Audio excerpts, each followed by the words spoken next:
Okay, हा झाला MSCITचा.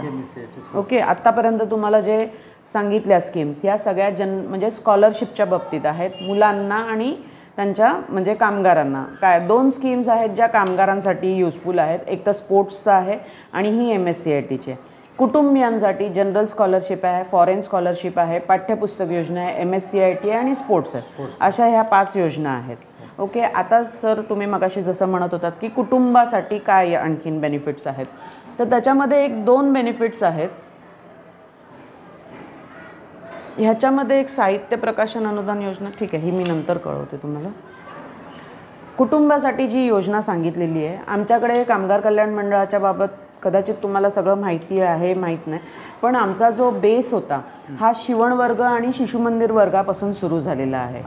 म्हणजे जेव्हापासून मंडळ स्थापन झालं त्यावेळेसपासून त्या सेंटरला शिशु मंदिर वर्ग होते, शिवण वर्ग चालायचे. मग शिवण वर्गात येणाऱ्या महिलांना काय बेनिफिट मिळणार का, फक्त ती शिवण शिकणार का, तर नाही. कामगारांची पत्नी आहे, आई आहे, तिने त्या शिवण वर्गात प्रवेश घेतला, वर्षभर तो कोर्स केला, एप्रिल महिन्यात त्यांच्या परीक्षा असतात. ह्या परीक्षा उत्तीर्ण झाल्यानंतर प्रथम श्रेणीत समजा ती विद्यार्थी पास झाली तर तिला मंडळाच्या वतीने साधारणतः शिवणयंत्र मिळवण्यासाठी 4,500पर्यंतची रक्कम मंडळ प्रोव्हाइड करतं तुम्हाला. हां, तर ही योजना खूप चांगली आहे. कारण कसं आहे, पहिलं आम्ही शिवणयंत्र द्यायचो, मग बऱ्याच वेळेला अशा अडचणी निर्माण व्हायच्या की ती शिवणयंत्र चांगलं चाललं नाही. मग मंडळाने असा विचार केला की आपण त्यांना रकमेस्वरूपात देऊ, म्हणजे त्या विद्यार्थिनीला स्वतःच्या मनाने त्याच्यात थोडासा फायदा होईल की ती चांगली आणखीन मशीन घेऊ शकेल. मग अशी ही योजना आहे. जवळजवळ 90% रक्कम मंडळाच्या वतीने दिली जाते, म्हणजे 4,750 अशी रक्कम मंडळाच्याकडून दिली जाते. ओके, म्हणजे त्यांचे आपण कुटुंब पहिलं रजिस्टर असणं जरुरी आहे. येस, शिवण वर्गाला ॲडमिशन घेणं गरजेचं आहे. 1 वर्षाचा ॲडमिशनचा कोर्स आहे हा. पूर्ण 1 वर्ष असाच निघून जातो. जवळजवळ जूनपर्यंत तुम्ही ॲडमिशन घेऊ शकता. वर्षभराचा हा कोर्स आहे त्यांचा. ते सुरुवातीपासून जो काय अभ्यासक्रम आहे त्याप्रमाणे अभ्यासक्रम शिकवला जातो. आणि ह्याचा एक फायदा काय आहे माहिती आहे का, की ती महिला नेहमी आमच्या सेंटरमध्ये जेव्हा येणार तेव्हा त्या महिलेला वेगवेगळ्या गोष्टींची माहिती मिळत जाणार. कसं आहे, आमच्याकडे वेगवेगळे कोर्सेस पण लागतात, जसं रांगोळी कोर्स आहे, मेहंदी कोर्स आहे, महिलांसाठी काही आणखी नवीन कोर्सेस असतात. आता मध्यंतरी आमच्याकडे एक नऊवारी रेडीमेड नऊवारी शिकवली जाते. म्हणजे ती शिवण तर शिकतेच आहे, ही नऊवारी साडी तिने रेडीमेड कशी शिवायची तर तेही शिकवलं जातं. मग जर ती महिला जर आपल्याकडे कंटिन्युअसली येत राहिली तर तिला या अशा शॉर्ट टर्म कोर्सेसमध्ये पण भाग घेता येईल आणि हे नवीन गोष्टी शिकू शकते. किंवा केक बनवणं आहे, चॉकलेट्स बनवणं आहे, हेही शिकवलं जातं. असं आहे, महिलांच्यासाठी बरंच काय आहे, बरंच आहे. महिला येत नाही तोपर्यंत त्यांना त्या सगळ्या गोष्टी माहिती. हां, आता तो फक्त नियरेस्ट सेंटर जो असतो त्या शिवण महिला जी आमची शिकवणारी जी शिक्षिका आहे तिच्याशी कंटिन्युअस टचअपमध्ये राहिली तर तिला बरेच बेनिफिट्सचा फायदा होऊ शकतो. त्याशिवाय आमच्या महिला इतक्या म्हणजे त्यांच्यात ज्ञान असतं, आमच्या ह्या ज्या शिकवणाऱ्या शिक्षिका आहेत त्यांना इतर अशा आसपासच्या ज्या इतर योजना ज्या आहेत त्या पण माहिती असतात. मग त्या सांगणार त्याच्या आलेल्या विद्यार्थिनींना की अरे ही योजना सुरू झाली आहे, ह्या योजनेमध्ये भाग घे. म्हणजे इतर गव्हर्नमेंटच्या ज्या योजना आहेत त्या पण त्या सांगू शकतील तुम्हाला. आमच्याकडे आता महिला सुरक्षा रक्षक म्हणून पण काम करतात. अच्छा, ते बेनिफिट घेऊ शकतात? नक्कीच घेऊ शकतात. ठीक आहे, आता त्यांना कदाचित असं होईल की आम्ही 8 तास 10 तास काम करतोय, मग आम्हाला कसं काय जमणार, तर तसं नसतं. एखादा दिवस तुमचा सुट्टीचा असेल, ती महिला जी शिक्षिका आमची असते ती त्या विद्यार्थिनीवर पूर्ण फोकस करणार आणि तिचा पूर्ण आठवड्याभराचा अभ्यासक्रम ती त्यावेळेला त्यांना शिकवून देणार आणि त्यांचा जो काय अभ्यासक्रम म्हणजे होमवर्क जसं म्हणतो ती त्या विद्यार्थिनीला देणार. म्हणजे तिचा वर्षभराचा तो कोर्स पूर्ण होऊन जातो आणि तिला हे बेनिफिट नंतर मशीन पण मिळू शकतं. आयदर तिच्या घरी ती यूज करू शकेल किंवा तिच्या सासूला वगैरे ती वापरायला देऊ शकते. सो घरात एक शिलाई मशीन आली तर ते चांगलं बेनिफिट होऊ शकतं. हो, म्हणजे महिलांच्यासाठी असं आहे की तुम्हाला रोज यायची काय आवश्यकता नाही. आठवड्यातून तुम्ही 1 दिवस जरी आलात प्रयत्न. हां, कारण कसं आहे, शक्यतोवर 12 तास ड्युटी करणारी महिला रोज कशी येऊ शकेल, तर ते नक्कीच त्याचा फोकस आमच्या शिक्षिका त्याच्यावर त्यांचा अभ्यास पूर्ण करून घ्यायचा प्रयत्न नक्की करत राहणार. चालेल, हे झाले आपल्याला नॉर्मली बेनिफिट्स. आता याच्या व्यतिरिक्त अजून काय आहेत जे खेळामध्ये आहेत, कबड्डी, खो खो किंवा नाट्य ह्याच्यामध्ये सहभाग घ्यायचा किंवा कसं या गोष्टी सांगण्याआधी मी एक खूप महत्त्वाची योजना जी आहे, म्हणजे कदाचित चांगली योजना असं म्हणू की काय म्हणू, प्रत्येकाच्या घरात आपण असं म्हणतो की असं काही येऊ नये म्हणून, तर एक गंभीर आजाराची ही जी योजना आहे ही खूप महत्त्वाची योजना आहे. म्हणजे आपण जेव्हा एखाद्या आपल्या कुटुंबात कोणी आजारी पडलो, त्यांचं हॉस्पिटलायझेशन झालं, तर आपल्याकडे पैशाची खूप गरज असते. म्हणजे आपण सगळ्याची सोंग करू शकतो पण पैशाचं सोंग करू शकत नाही. ओके. तर आता आपण मुंबई शहरात जसं राहतोय तर आपल्याकडे प्रत्येकाचं मेडिक्लेम योजना आहे. मेडिक्लेम योजना असल्या कारणाने आपण हॉस्पिटल्सचे बिल्स बरेच आपण थोडंसं मिनिमाइज करू शकतो. परंतु कामगार कल्याण मंडळाच्या वतीने ही गंभीर आजार उपचार सहायता योजना अशी आहे की तुमचं हॉस्पिटलायझेशन वगैरे झाल्यानंतर तुम्हाला जे खर्च येतात, म्हणजे बऱ्याच वेळेला रिपोर्ट काढणं आहे, डॉक्टरचं कन्सल्टेशन आहे किंवा मेडिसिन्स आहेत वर्षभर जी चालू असतात, त्या सगळ्या खर्चांसाठी ही मंडळाच्या वतीने ही राबवलेली योजना आहे. अच्छा, त्याच्यामध्ये मग कोणते कोणते आजार वगैरे असं काय आहे? कोणतेही गंभीर आजार जसे कर्करोग आहेत, हार्टचे डिझिजेस आहेत, फायब्रॉइड्सचे आहेत किंवा अन्य कोणतेही गंभीर आजाराच्या स्वरूपात त्या डॉक्टर आमच्याकडे पॅनलला असतात. प्रत्येक विभागाला एक डॉक्टर नियोजित म्हणजे अपॉइंट केलेले असतात. त्या डॉक्टरांच्या मार्फत ती फाईल पास होते आणि मग नंतर म्हणजे सँक्शन होते आणि मग नंतर त्यांना हे बेनिफिट दिलं जातं. कसं आणि किती बेनिफिट्स आहेत? जसा 10,000 ते 25,000पर्यंत त्यांचा त्या हॉस्पिटलायझेशन जर खर्च झाला असेल तर 5,000पर्यंत रक्कम दिली जाते. 25,000 ते 50,000 खर्च झाला असेल तर 10,000. 50,000 ते 75,000 खर्च झाला असेल तर 15,000. 75,000 ते 1,00,000पर्यंत खर्च झाला असेल तर 20,000 आणि 1,00,000पेक्षा जास्त आजकाल तर कोणाचाही हॉस्पिटलायझेशन एकदा तो जो रुग्ण आहे तो हॉस्पिटलमध्ये गेला तर 1,00,000च्या आत बाहेर तो काही येत नाही हॉस्पिटलमधून. सो 1,00,000पेक्षा जास्त जर खर्च झाला असेल तर 25,000चं रक्कम अनुदान हे जे मंडळाच्या वतीने दिलं जातं. ह्याच्यात विशेष असं आहे की तुम्हाला अडचण आली असेल की मेडिक्लेमच्या वेळेला आमच्या हॉस्पिटलचे सगळे बिल मेडिक्लेमवाले घेतात, मग आम्ही काय प्रोव्हाइड करायचं, तर आम्हाला सगळे डॉक्युमेंट्स हे फोटोकॉपीज लागतात, म्हणजे झेरॉक्स कॉपीज लागतात. सो झेरॉक्स कॉपीज फक्त तुम्ही मंडळाकडे सबमिट करायचे असतात. त्याच्या अगेन्स्टमध्ये तुम्हाला हे बेनिफिट्स घेऊ शकता. आमचे सुरक्षा रक्षक आहेत, सुरक्षा पर्यवेक्षकाने ते त्याच्यातून उघडत, पण आम्ही जे आपलं राज्य कामगार विमा त्याच्याशी जोडलं गेलो आहे.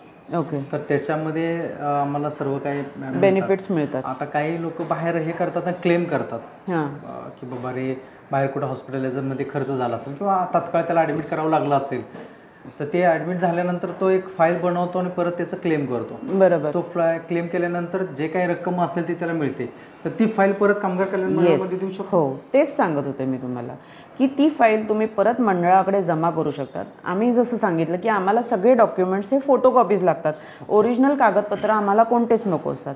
त्याच्यामुळे ते फॉर्म सबमिट करू शकता. हां, ह्याच्यात फक्त एक अडचण अशी असते की तुम्हाला जेव्हा हॉस्पिटलची बिलं मिळतील, ज्या वेळेला तुम्हाला कोणतीही बिलं जी ओरिजिनल येतील त्यावेळेला तुम्ही तुमच्या मोबाईलमध्ये ते फोटोज काढून घ्या, कारण ओरिजिनल डॉक्युमेंट्स आपल्याला अपलोड करायचे असतात. ओके. सो ओरिजिनल डॉक्युमेंट फक्त अपलोड करताना आपल्याला ते डॉक्युमेंट्सची गरज लागते. किंवा असं पण होतं बऱ्याच वेळेला की समजा जर त्या व्यक्तीने आता त्या आजारपणाच्या ह्याच्यामध्ये विसरून गेले की फोटोज नाही काढले, विसरलो आम्ही, तर मग आपण हॉस्पिटलमध्ये जाऊन डुप्लिकेट बिल मागवू शकतो. तर तेही करू शकतो आपण. तर अशा काही गोष्टी आपण केलेल्या आहेत आणि त्याच्या अगेन्स्टमध्ये आपण गंभीर आजाराचे फायदे घेऊन दिलेले आहेत लोकांना. ओके, चालेल. आता हे आपण इथंपर्यंत समजलं, म्हणजे तुमचं ESICला असो किंवा आणि कोणतं क्लेम असो तरी सुद्धा तुम्ही कामगार कल्याण मंडळामध्ये क्लेम करू शकता. त्याचे सुद्धा तुम्हाला बेनिफिट्स हे मिळणारच आहेत. ते बाहेर हॉस्पिटलमधून बाहेर आल्यानंतर ते सर्व डॉक्युमेंट नंतर म्हणजे आम्हाला त्याच्यात 4 डॉक्युमेंट्स लागतात. एक तर डिस्चार्ज पेपर आहे, त्याच्यानंतर काही मेडिकल रिपोर्ट्स लागतात, म्हणजे एक 7-8 रिपोर्ट्स तरी तुम्ही लावायला हवे, जेणेकरून डॉक्टर जेव्हा त्याची स्क्रुटिनी करणार तेव्हा त्यांना ते सगळं बघायला.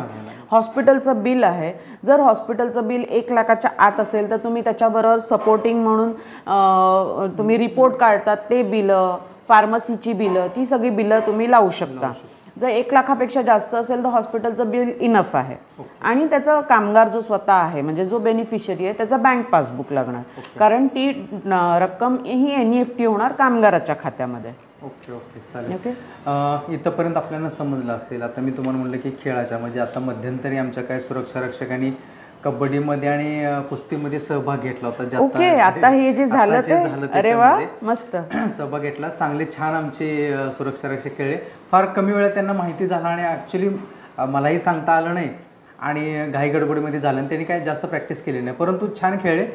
पुढच्या वर्षी नव्यानं पण चांगला अटेम्प्ट आहे हा. हा, आता फक्त एकच टीम त्याच्यामध्ये गेली होती मुंबईमधून आणि धुळ्यांची एक होती, धुळे सुरक्षा रक्षक. आता नेक्स्ट पुढच्या वर्षी महाराष्ट्रातून सगळ्या जिल्ह्यामधून सुरक्षा रक्षकांची खूप चांगलं, हा चांगली गोष्ट होऊ शकते. आमच्याकडे काही सुरक्षा रक्षक कलावंत सुद्धा भरपूर आहेत. ओके, कला ते जपतात आहेत, तर त्यांच्यासाठी काय आहे का बेनिफिट? हां, तर ती एक योजना म्हणजे त्याच्यामध्ये राहून गेली. ही जी मी मगाशी स्किप आउट झाली, ही साहित्य प्रकाशन अनुदान योजना आहे. ह्याच्यामध्ये एखाद्या कामगाराला लिखाणाची आवड असेल किंवा त्याचं पुस्तक प्रकाशित झालं असेल तर त्या पुस्तकाचं प्रकाशन झाल्याच्या त्या वर्षानंतर म्हणजे 1 वर्षापर्यंत त्या योजनेचा तो लाभ घेऊ शकतो. त्याच्यामध्ये त्याला 10,000पर्यंतची रक्कम दिली जाते मंडळाच्या वतीने. ओके, म्हणजे एखादं पुस्तक म्हणजे कविता असेल, कविता आहे, स्टोरीज आहेत, काही. हां, ओके, ते लिखाण त्याने केलं असेल, केलं असेल, प्रकाशित झालं पाहिजे त्याचं पुस्तक. ओके, प्रकाशित झाल्यानंतर त्याला ते मिळेल. हो, आता गेल्या वर्षी सिमेन्स कंपनीमधून जे आमचे कळव्याचे जे सिमेन्सची जी कंपनी आहे त्याच्यामधून 2 कामगारांनी ह्या योजनेसाठी लाभ घेण्यासाठी यावर्षी फॉर्म भरलेले आहेत. तर तसे योजनांमध्ये तुम्ही फायदा घेऊ शकता. कदाचित ह्या वर्षी तुम्हाला म्हणजे ह्या 31 मार्चपर्यंत कदाचित ह्या बेनिफिटचा फायदा नाही घेता आला तर 1 एप्रिलपासून नक्की तुम्ही सगळ्यांनी जेवढ्यांचं आता म्हणजे हे ऐकल्यानंतर तुम्हाला कदाचित प्रत्येकाच्या मनात येईल की अरे माझं हे आहे, माझं ते आहे, मी हे करू शकतो. तर ते तुम्ही नक्कीच नेक्स्ट इयर तुम्ही कोणाशी तरी कोऑर्डिनेट करा संचालकांशी आणि मग ते तुम्हाला नक्की गाईड करतील. ते सुद्धा बरेचसे आमचे सुरक्षा रक्षक आहेत तसे. काही सुरक्षा रक्षक लिहित आहेत सुद्धा. ओके, काहींचे प्रकाशन झालेले आहेत, काहींचे प्रकाशन म्हणजे करायचे आहेत, पण लिहितात हे मात्र. आता हे समजल्यानंतर ते पुढचं पाऊल नक्की घेतील. नक्की. मग मी हे असं अजून एक योजना सांगू शकते. योजना असं नाही, कार्यक्रम आहे आमचा. 9 ऑगस्टला हे ऑगस्ट क्रांती दिनाच्या निमित्त औचित्याने एक समरगीत स्पर्धा आयोजित केली जाते जी गट लेवलला असते. याच्यामध्ये जे शाहिरी आणि पोवाडे जे गाणी होती त्या गाण्यांचा कार्यक्रम असतो आणि हा लाईव्ह असतो. म्हणजे तुम्हाला साऊंड नाही लावायचा, तुम्ही स्वतः वाद्य करायचं आहे आणि ते गायचे आणि ती कॉम्पिटिशन असते. SH केळकर कंपनीच्या आम्ही जेव्हा 3 वर्षापूर्वी त्यांच्याशी नव्याने कोऑर्डिनेट केलं होतं तेव्हा त्यांच्या संघांनी सादरीकरण दरवर्षी आता करतात. तसंच तुमच्यापैकी पण असे कोणी ग्रुप्स असतील तर नक्की तुम्ही जॉईन होऊ शकता. नक्कीच, का नाही. आपल्या ह्या योजना बऱ्याचशा झालेल्या आहेत. एक कार्यक्रम जो आहे लांब पल्ल्याची सहल, लांब पल्ल्याची सहल, हा, किंवा दूर पल्ल्याची सहल, पिकनिक. हा, ही जी पिकनिक आहे ही कामगारांसाठी स्पेशली केली जाते. आता कसं आहे, दिसताना रक्कम फार कमी दिसेल की प्रत्येक कामगाराला 350 रुपये देता, पण तसं नाही. एक पिकनिक जी कमीत कमी 40 लोकांची पिकनिक असली पाहिजे आणि ह्या पिकनिकच्या अगेन्स्टमध्ये मंडळाच्या वतीने 350 रुपये म्हणजे 14,500 रुपये एका पिकनिकसाठी मंडळ प्रोव्हाइड करतात. म्हणजे कुठून कुठेपर्यंत? म्हणजे तुमचे आता समजा आता मला मुंबईचं माहिती आहे तर मुंबईचे आउटस्कर्ट्स आहेत जे म्हणजे जवळजवळ पुणे आहे, शिर्डी आहे किंवा असे अलिबाग आहे, अशा ठिकाणी तुम्ही 1 दिवसीय पण म्हणजे तुम्ही सकाळी गेलात आणि रात्री रिटर्न आलात तर अशा ह्या पिकनिकसाठी मंडळाच्या वतीने तुम्हाला हे सगळं प्रोव्हाइड केलं जातं. 350 रुपये अरेंज केले जातात प्रत्येकाला. म्हणजे कमीत कमी 40 सदस्य असणं. हां, कमीत कमी 40 सदस्य असले पाहिजे. गेल्या वर्षी आम्ही म्हणजे ह्या ज्या आर्थिक वर्षामध्ये जवळजवळ गोदरेज कंपनीच्या एकूण 2 पिकनिक गेल्या, SH केळकरची 1 पिकनिक गेली. ह्याच्यामध्ये आपण बरेचसे क्रायटेरियाज आहेत, त्या क्रायटेरियाजमधूनच आपण ते सगळे कागदपत्र डॉक्युमेंटेशन कंप्लीट करायचे. तर सेम जसं सांगितलं की तुम्हाला पहिलं रजिस्टर्ड व्हावं लागतं, मेंबर व्हावं लागतं आणि नंतर ह्याच्यामध्ये एक अट अशी आहे की तुम्ही शक्यतो एप्रिल महिन्यातच तुमचं रजिस्ट्रेशन करून घ्या. कारण ह्या सहलीला अट अशी आहे की तो कामगार सभासद हा 6 महिन्यापूर्वीचा रजिस्टर्ड असला पाहिजे. म्हणून समजा जर तुमचं नेक्स्ट नोव्हेंबर-डिसेंबरमध्ये जर तुमचा प्लॅन असेल पिकनिकसाठी तर तुम्ही पहिलं एप्रिल महिन्यातच तुमचं रजिस्ट्रेशन करून घ्या. नक्कीच. आम्ही रायगड किंवा शिर्डी किंवा अन्य ठिकाणी गोदरेज कंपनीने गेल्या वर्षी रायगड किल्ला केला होता आणि ह्या वर्षी त्यांनी जो दुसरा आणखीन किल्ला आहे तो किल्ला त्यांनी हे केला. म्हणजे प्रेक्षणीय स्थळापेक्षा हे जे किल्ले आहेत त्या किल्ल्यांवर तुम्ही गेलात तर नक्कीच चांगली म्हणजे माहिती मिळू शकते तुम्हाला. ही एक योजना सांगू का? हां. कुटुंब कल्याण कार्यक्रम म्हणून जो कार्यक्रम आयोजित केला जातो, 11 जुलै हा जागतिक लोकसंख्या दिन आहे. या जागतिक लोकसंख्या दिनानिमित्त कामगार कल्याण मंडळाच्या वतीने प्रत्येक कुटुंबाला साधारण 5,000ची रक्कम मंडळाच्या वतीने दिली जाते. पण असं कुटुंब हवं की त्या कुटुंबात एक मूल म्हणजे सिंगल चाइल्ड किंवा 2 मुली, एक मूल म्हणजे तो मुलगा किंवा मुलगी किंवा 2 मुलींवर ऑपरेशन, फॅमिली प्लॅनिंगचं ऑपरेशन केलं असेल, त्यांच्याकडे सर्टिफिकेट असेल, तर त्यांना मंडळाच्या वतीने 5,000चं रक्कम धनादेशद्वारे दिली जाते. ऑपरेशन करणं जरुरीचं आहे. येस, ऑपरेशन करणं जरुरी आहे. ऑपरेशनपेक्षा ते सर्टिफिकेट देणं जरुरी आहे. मला वाटतं बऱ्याचशा गव्हर्नमेंट फॅसिलिटीज ह्या प्रोव्हाइड करतात हे जे कुटुंब नियोजनच्या असतात त्या, किंवा प्रायव्हेट हॉस्पिटल्समध्ये पण होतात आणि त्याचे सर्टिफिकेट्स म्हणजे हॉस्पिटलचा जो पेपर असतो तो दिला जातो.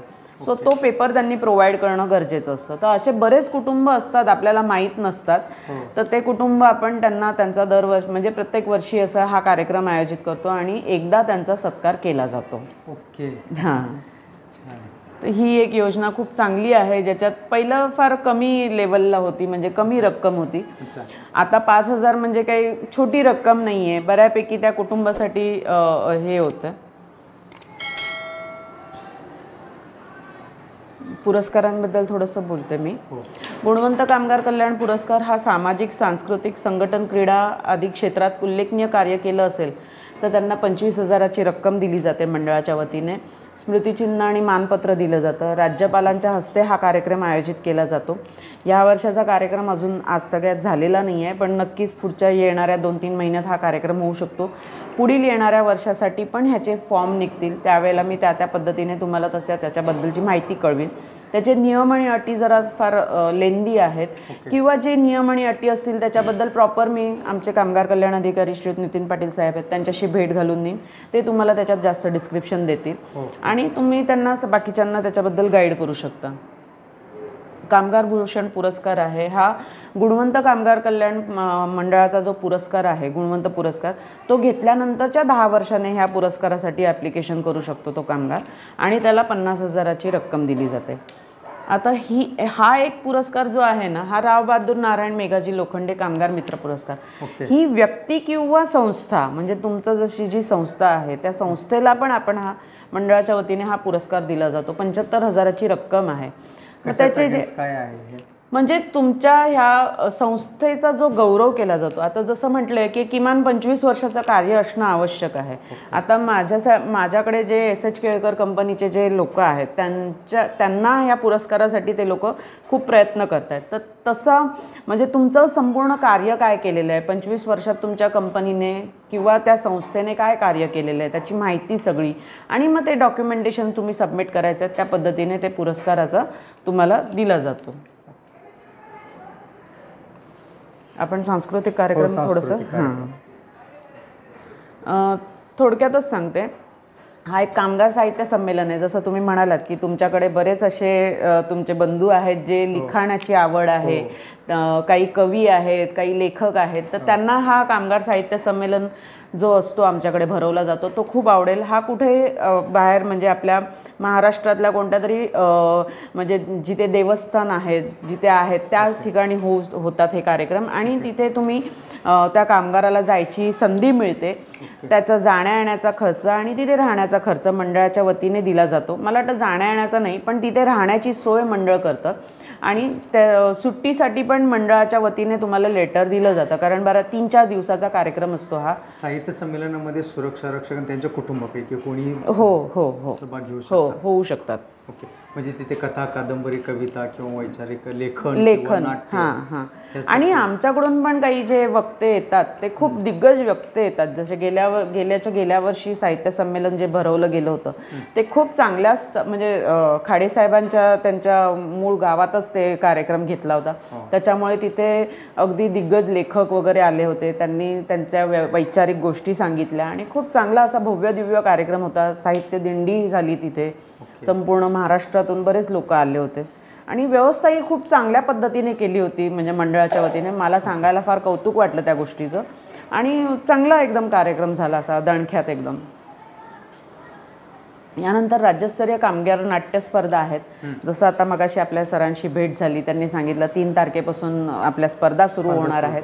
तर कामगार नाट्य स्पर्धा ह्या पहिल्या म्हणजे 2 स्पर्धा आहेत नाट्यस्पर्धा. ह्या कामगार नाट्यस्पर्धा एक आहेत आणि औद्योगिक आणि व्यावसायिक नाट्यस्पर्धा अशा 2 स्पर्धा चालतात. ओके.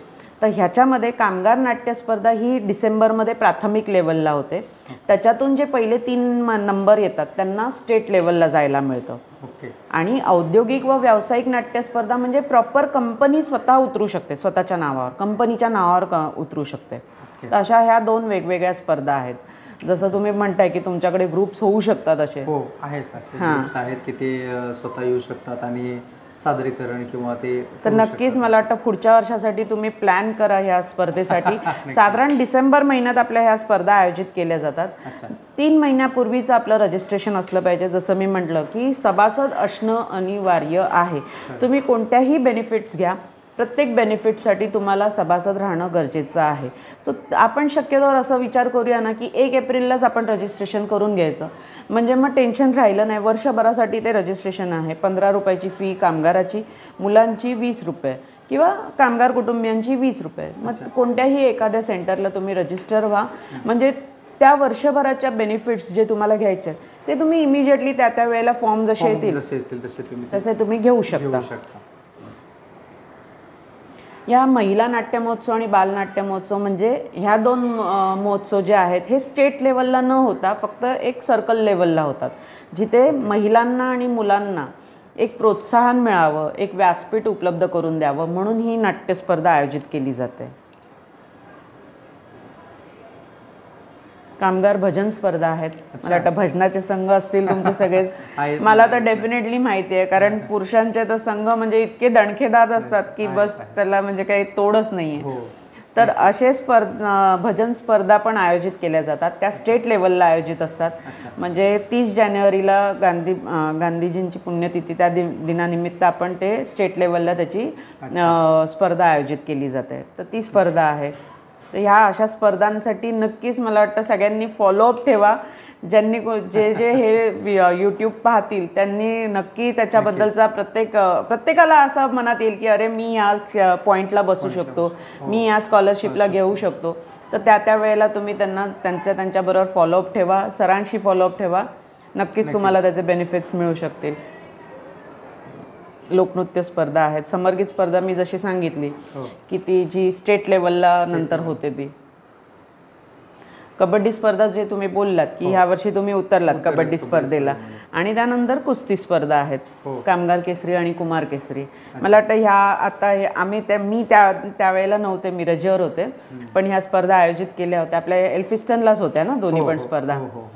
तर पुढच्या वर्षी अशी अपेक्षा आहे की आणखीन संघ आणि आणखीन कुस्तीचे जे खेळाडू आहेत त्यांनी इथे प्रोत्साहन म्हणजे स्वतः येऊन तुम्ही रजिस्ट्रेशन करा आणि पार्टिसिपेशन करून घ्या. तुम्ही रजिस्ट्रेशन झाल्यानंतर तुम्हाला हे सगळे फायदे तुम्हाला मिळू शकतात. नक्कीच. त्यामुळे त्याचे फायदे तुम्हाला घ्यायचे असेल तर पहिलं रजिस्ट्रेशन करायचं. आता एप्रिलमध्ये रजिस्ट्रेशन 1 एप्रिल पासून आपलं नवीन रजिस्ट्रेशन सुरू होणार आहे. म्हणजे आतापर्यंत आपलं रजिस्ट्रेशन आहे, त्याच्या आधी आपलं फायदे आता जवळजवळ संपले जातात. ऑलमोस्ट संपलेला आहे. संपलेले आहेत. ह्याच्यात फक्त गंभीर आजाराचा अजून 10-12 दिवस आहेत. मला वाटतं 12 मार्चपर्यंत काहीतरी मुदत, 10 मार्चपर्यंत मुदत ठेवलेली आहे साईटला, तुम्ही पाहू शकता. मी परत एकदा वेबसाईटचं नाव सांगते, public.mlwb.in ही वेबसाईट आहे. प्रत्येकाने जाऊन त्या वेबसाईटवर चेक करायचं सगळं, म्हणजे काय त्याच्यातली माहिती आहे ती तुम्ही ग्रास्प करू शकता. त्याच्यात तुम्हाला काही अडचणी आल्या तर डेफिनेटली कॉल करा किंवा सरांशी तुम्ही कॉन्टॅक्ट करा. सगळे तुम्हाला त्याच्यातले डिटेल्स देतील. नक्कीच मॅडम. ह्याच्यानंतर अजून काय आहेत का असे की त्यांच्या मॅक्सिमम गोष्टी तरी माझ्याकडून झालेल्या आहेत. ह्यात काही छोट्या मोठ्या गोष्टी आहेत. म्हणजे काही असे आमचे सुरक्षा रक्षक आहेत की त्यांना इंग्लिश स्पीकिंग कोर्स किंवा त्यांच्या मुलांना इतर काय भाषा शिकायचं असेल तर त्याचं प्रोव्हिजन आहे का आपल्याकडे? ॲक्च्युली कोविडपूर्वी ही प्रोव्हिजन सुरू झालेली होती. जर तुमचा डिमांड आला तर कदाचित मंडळ ही प्रोव्हिजन परत सुरू करेल. नक्कीच डेफिनेटली सुरू करेल. तुम्ही कल्याण आयुक्तांशी मला वाटतं आता जसं रजिस्ट्रेशन झालेलं आहे आणि त्याच्यानंतर सरांनी पण सांगितले की कल्याण आयुक्तांशी तुम्ही याबाबतची चर्चा करा. आणि तुम्ही जर तुमचं म्हणजे सगळं हे प्रोजेक्ट मांडलं तर कदाचित नक्कीच ह्या लँग्वेजेससाठी पण एक वर्ग सुरू करता येईल आपल्याला. मंडळाकडे आहे ना, तुम्हाला काय, तुमची काय डिमांड आहे ती डिमांड पूर्ण करायचं काम मंडळ करतं. ओके असं आहे. ओके. मग त्याच्यात तुम्ही कोणतेही कार्यक्रम सांगू शकता. ओके. म्हणजे कोणतेही कार्यक्रम जे आता घ्यायचे किंवा सर्वांगीण चांगले असतील, विकासासाठी होणं, विकासासाठी जरुरी असतील, तर तसं आपण काय प्रोव्हिजन होऊ शकतं. नक्कीच नक्कीच, डेफिनेटली होऊ शकतात. शासनाकडून तुम्ही त्याचं पाठपुरावा करून ते होऊ शकतं. बरोबर. नक्कीच मला वाटतं की आत्तापर्यंत मॅडमनी जे काही माहिती दिली ती माहिती संपूर्णतः मला समजली असेल. आपण स्क्रीन रेकॉर्डिंगसुद्धा म्हणजे स्क्रीनवरती सुद्धा दाखवतोय. काही सुरक्षा रक्षक म्हणतील की आम्हाला ते रजिस्ट्रेशन कसं करायचं, त्याचा एक वेगळा व्हिडिओ मी बनवतो. आता एक शॉर्ट व्हिडिओसुद्धा माझा आहे की शॉर्ट व्हिडिओमध्ये मी तुम्हाला रजिस्ट्रेशन झालेला आहे आपला तो नंबर कुठे आहे आपल्या पेमेंट स्लिपमध्ये, त्याचासुद्धा व्हिडिओ आहे. वेगवेगळ्या योजना जशा येतील तशा मी मॅडमकडून माहिती घेत राहीन आणि आपल्या ह्या चॅनलच्या माध्यमातून आपल्यापर्यंत पोहोचवेल. आता विषय असेल की महाराष्ट्रातल्या इतर सुरक्षा रक्षक मंडळांनी मॅडम आमचे काय सुरक्षा रक्षक मंडळ नोंदीत नाही झालेत, तर त्यांच्याकरता काय थोडा जाता जाता संदेश द्याल का? मला वाटतं तुम्ही समजा जर असं रजिस्ट्रेशन केलं नसेल तर नक्कीच आमच्या हेड ऑफिसला येऊन, आमचे कल्याण आयुक्त आहेत, उपकल्याण आयुक्त आहेत, त्यांना येऊन भेटून तुम्ही, जिल्हा आहे किंवा इतर जिल्ह्यामधले आहेत, पुण्यात पण आमचे सहाय्यक कल्याण आयुक्त बसतात, तिकडचे त्यांचे कॉन्टॅक्ट्स पाहिजे तर देईन. तुम्ही त्यांच्याशी कनेक्ट व्हा. ओके. ते तुम्हाला गाईडलाईन करतील की तुम्ही कसं रजिस्ट्रेशन करायचं आहे. कधी कधी बऱ्याच वेळेला असं होतं की कामगार आणि व्यवस्थापन दोन्ही रजिस्टर होताना थोडीशी गडबड होते किंवा थोडासा अवधी निघून जातो. तर ते दोन्ही होण्यासाठी आमचे जे कर्मचारी आहेत किंवा आमचे अधिकारी वर्ग आहेत ते नक्कीच तुम्हाला ह्याच्याबाबत हेल्प आउट करतील आणि ते तुम्हाला सांगतील. पुण्याचे जे आमचे सहाय्यक कल्याण आयुक्त आहेत भोसले साहेब, ते तुम्हाला ह्याच्याबद्दल हेल्प करतील. किंवा अगदीच तिथून नाही झालं तर आमचे कल्याण आयुक्त इथे मुंबईतच बसतात, तर त्यांच्याशी तुम्ही भेटून नक्कीच त्याच्याबद्दलची चर्चा करू शकता आणि तुम्ही रजिस्टर करू शकता. आणि मला वाटतं जितकं जास्त रजिस्ट्रेशन कराल तितकेच बेनिफिट्स तुम्हाला मिळतील. मित्रांनो, प्रथमतः इतर जिल्ह्यामधल्या सुरक्षा रक्षकांना सांगू इच्छितो की आपण लिखित स्वरूपामध्ये आपल्या मंडळाकडे पहिली मागणी करा, कारण मंडळानं ते नोंदीत व्हायचं आहे आणि मंडळच तुम्हाला, कारण आता मुंबईमधलं पाहिलं तर अध्यक्षांनी थोडासा पुढाकार घेऊन मंडळांना सर्व काही तो कार्यक्रम आहे तो म्हणजे अध्यक्ष भेटून सगळं काय केलं. आम्हाला कुठं जायची आवश्यकता नाही लागली, तसं तुम्हालाही कुठं जायची आवश्यकता लागणार नाही. आपण आपल्या मंडळाला पहिलं नोंदीत म्हणजे ज्या ठिकाणी आपण नोंदीत ज्या जिल्ह्यामध्ये आहोत त्या जिल्ह्यामधल्या सुरक्षा रक्षकाने एक अर्ज लिहायचा आहे. प्रत्येकाने अर्ज लिहा. जास्तीत जास्त प्रमाणे अर्ज जर त्या ठिकाणी गेले तर तिथले अध्यक्ष नक्कीच याचा विचार करतील आणि काही संघटना प्रतिनिधी असतील तर संघटना प्रतिनिधींनी सुद्धा आपल्या लेटरपॅडवरती तशी मागणी करा की जसे मुंबईमध्ये किंवा इतर फायदे त्या सुरक्षा रक्षकाला त्याच्या कुटुंबाला मिळतात, कामगार कल्याण मंडळाचे फायदे तसे तुम्हाला सुद्धा मिळाले पाहिजेत महाराष्ट्रातल्या संपूर्णतः जिल्ह्यामधल्या. आणि असं नाही आहे बरं का, तुम्ही सुरक्षा रक्षक आहात म्हणून तुमच्या आजूबाजूला जे कामगार आहेत ना, जे हाऊसकीपिंगमध्ये काम करतात किंवा अन्य काही म्हणून काम करतात, जे नोंदणीकृत आहेत असे परंतु कामगार कल्याण मंडळाचे त्यांना फायदेच माहीत नाही आहेत, तर त्यांनासुद्धा आवर्जून हा व्हिडिओ पाठवा. त्यांनासुद्धा सांगा की आपण आणि कसे फायदे घेऊ शकतात. आपल्यापेक्षा अजून जे असे पीडित लोक आहेत की त्यांना या सगळ्या गोष्टी माहिती नाही आहेत, किंवा मलाच माहिती नव्हतं तर माहिती कुणाला असणार, तर ती माहिती आपण जास्तीत जास्त लोकांच्यापर्यंत पोहोचवा हीच अपेक्षा. मॅडम धन्यवाद, तुम्ही एवढी छान माहिती.